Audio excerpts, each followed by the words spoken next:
Let's find out more from Annika Larsen, who joins us from Parliament. Annika, good morning to you. So, the President expected to make an announcement today on possible solutions around Eskom. Do we have any clues yet as to what the President might say?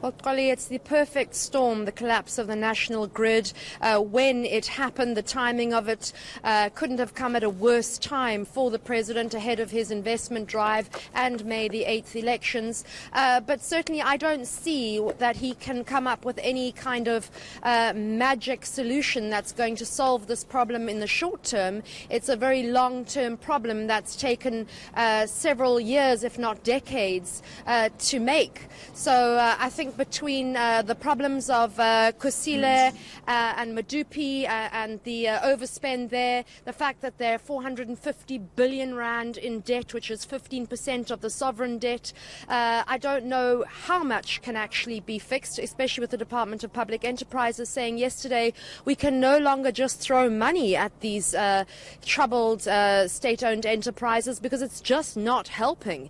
But of course, as you heard yesterday in the State of the Nation debate, a lot of political parties saying that this unbundling is nothing more than privatization in disguise. But you have to look at what Pravin Gordhan said, which is this is going to be a painful process. And you're looking at 2009, 30,000 jobs at Eskom, and now we're looking at a figure of about 48,000. There have to be job losses.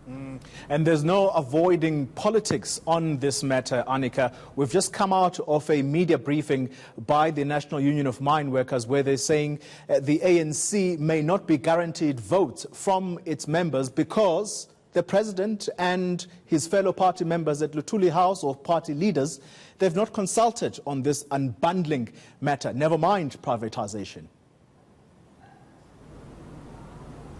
Well, the unbundling matter has actually been on the table for several years. It just hasn't been done, probably because it was going to be such an unpopular decision.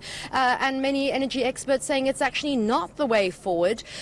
We heard from Department of Public Enterprise yesterday that Eskom, in the state that we know it, will cease to exist by April if it doesn't get the kind of short-term cash injection it needs. We're being told that Italian experts are going to come over in the next 10 days and see how bad the job situation is in terms of people, the right engineers in the right places.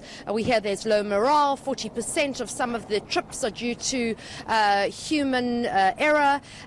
Also that, for instance, there's just been such poor workmanship and poor project management at Medupi and Kusile. So apart from hearing what those experts are going to tell us, there is just no short-term fix, and I'm not quite sure what the President can do to make everybody happy in this calamitous situation.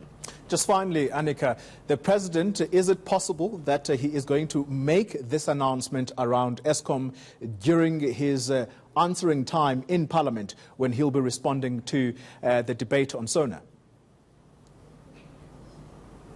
That's right. It's scheduled to start at 2 o'clock. There's nothing else on the agenda for the joint sitting. And he did tell ENC yesterday that he would be making an announcement. We expect it to happen then along with the announcement of several bills that have been outstanding being signed into law. But I think you need to watch out for 2 o'clock. We certainly haven't had any other indication from the presidency of an earlier announcement. But I think that the real only salvation really can be at Tito Mboweni, the finance minister's maiden budget speech on the 20th of February, that's next week, because he holds the purse strings and Treasury needs to give Eskom another bailout. And when you speak to Tito Mboweni and you say to him, are you going to give Eskom more money and give them a bailout, he'll say, what's a bailout? Live for us in Parliament, senior reporter Annika Larsen bringing us the latest on what we could possibly expect from the President as he responds to opposition parties who were ripping apart his State of the Nation speech.